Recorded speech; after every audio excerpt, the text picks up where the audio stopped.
Blessings, everyone. Today I would like to do, this is an oracle deck created by James Van Praagh called Messages from the Guides. It's funny because I just sat there 2 or 3 times trying to read oracles, and there was crazy interruptions, and so I'm hoping the 3rd, 4th time is a charm, because they keep being adamant that they would like me to do this reading, and it's, you just kind of have to go with it. Sometimes Spirit, they will redirect us, and rather than being frustrated, is which the natural thing, I think the lesson in this is that we're always asking for guidance and help, but sometimes when they try, we get overwhelmed with it. And we have to recognize that if something is shifting, even something simple like the oracle readings, even though they were coming through with the messages, is that perhaps there's something else. Or if we're trying to do something, where we're trying to achieve something and it's going every which way but the way we're intending, it just might be that they're redirecting us. So instead of going to that space of negativity right away, we have to kind of take a deep breath and say, well, we did ask for help. And sometimes they're just going to help us in the middle of what we thought we needed to do and tell us it's not. And so that's a big lesson. If any message from the guide would be, is that always look at certain things not being negated the way we need.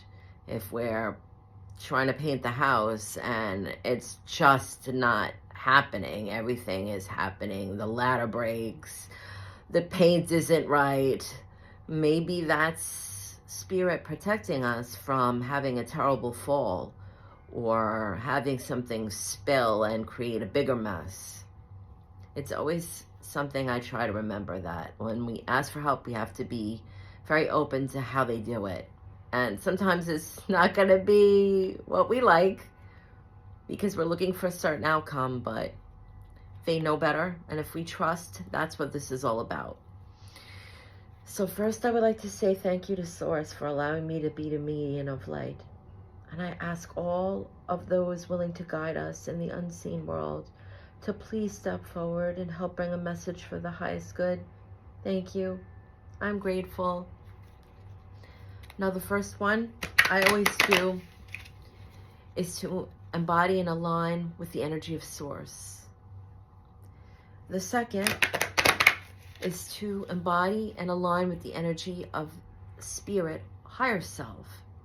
And then the third is to embody and align with the energy of the soul, that beautiful expression of the story that we tell here. Then what I'm going to do is I'm just going to move the cards up. They're saying take this one. Calm is not a weakness.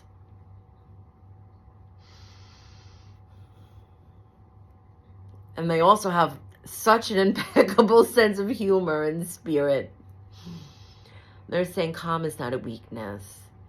Now, before I began this video, a 3rd, 4th time, I had to take a deep breath and tell myself that a million times. Calm does not mean that we're not concerned either. They're very strong with this one, and they're saying that sometimes we mistake others around us when we're in the middle of chaos because something means a lot to us, and we're just in a state, an emotional state, a mental state, an energy state. And maybe those around us understand that we're going through something, but they also understand that clarity and calmness will always bring the best choice. We don't want to downplay ever when someone is having a tough time. So it's okay that we empathize, that we reiterate and validate to someone what they're going through is real for them, and that we have compassion for that. But we don't allow others. We have to set a boundary for ourselves, allowing others to tell us that we're not taking something serious or that we don't care because we're not reacting in a space of emotion. We don't have to mirror others, especially if we're being there for someone who needs a friend or needs some advice. A lot of times if someone comes to us and they're so overwhelmed, they're in hysterics, they're crying, they're showing me this. Maybe in that space, they're not ready for advice, but they just need to vent. And we have to understand and stay secure in our space, that we don't have to mirror their overwhelming expression. We don't have to go in with all of our emotions as well to let them know that they're heard, and validate them and listen. Maybe in that moment, the person is coming at us and now they're starting to get aggravated because we seem very calm and we're being present, we're listening. And they want the validation in a way that we're getting just as worked up as they are, especially if there's anger involved. If someone is coming to us telling us a story or a situation, or they're angry at us. A lot of times they want to see that reaction. They want the reaction, and that's some sort of validation for them.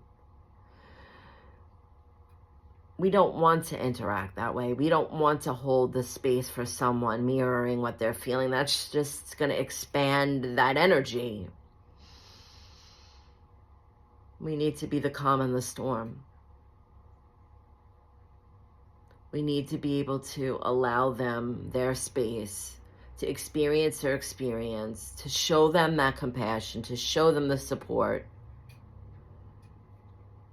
They're saying use the active listening, no matter what the situation is, to let them know, validate that they're heard. We always want to, they're saying, validate someone in a calm way, with words, and simply in a calm way, repeating back what they're saying to us lets the other person know that we did indeed hear them.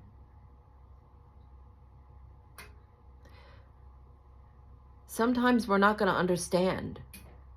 Sometimes we're not going to be able to validate their situation in a space of understanding because we haven't had the experience. Or maybe we are in a space of joy or sorrow, and they're in a different space when they're expressing themselves. Maybe they're in a space of anger or fear.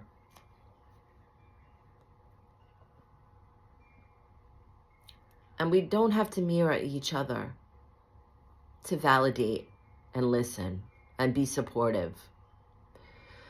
And sometimes we don't need to understand the situation because we haven't been through it. But one thing, no matter what, that will always come through is the genuosity of love.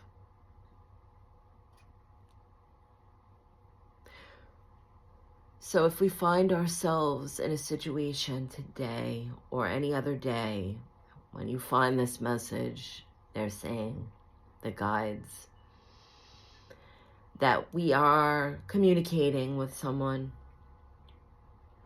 and they're in a state of whatever that may be, chaos, whether, again, it's anger, fear, sadness, that we have to reiterate to them in our way that calm is not the weakness. Calm doesn't mean that we're not listening. It doesn't mean that we're not empathetic. It doesn't mean that we don't have compassion for the situation because we're not being very emotional with them. And sometimes we may find that we do feel that. And that's okay too. But we don't have to mirror the reason why. We can be calm and let them know that we're feeling sad with them because they're sad, not because we have been through the experience and we're triggered. We can let them know that we see that they're angry and frustrated, and maybe we haven't been in that situation, but we want to sit with them and help them figure out what's going on inside and listen.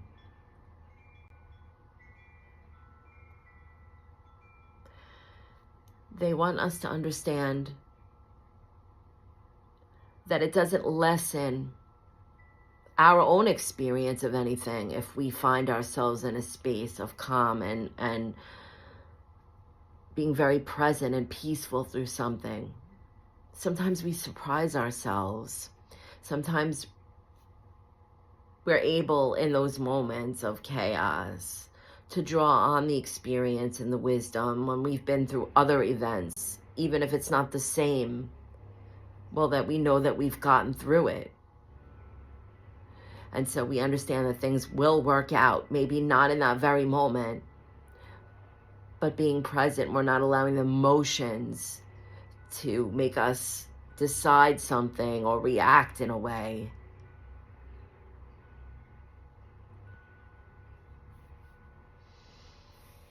Calm is not a weakness for anyone. And we need to also understand that when we're the ones that are overwhelmed and we're speaking to others and we're having a moment, we don't need to search their face. We don't need to search their body language and their tone of voice and fixate on these things to see them reacting with us. And they're giving me this example of if we were about to have brain surgery, would you want your surgeon to be falling apart at the seams with you if you were nervous? Would you want to see them upset and overwhelmed and they're about to give you brain surgery? We wouldn't. We want someone who's calm and reassuring, that we understand that they know what they're about to do and they're secure in that. And that we own our experience and it doesn't have to mirror in anyone else for us to see the compassion when someone is being there for us. We want the calmness around us when we're in the chaos. That's what we're actually seeking. Not just the advice, not just the validation, not just being understood, but that energy of calm so that we may somehow mirror that and be able to see, hear, think, and feel clearly. So they're pulling their energy back. The original messages, that I got today was about death. That was the first message that came through before there was some interruptions. And they were saying that the card that came out was death is an illusion. And somehow I feel like that this message of calm is not a weakness came after that one, because they want us to understand that,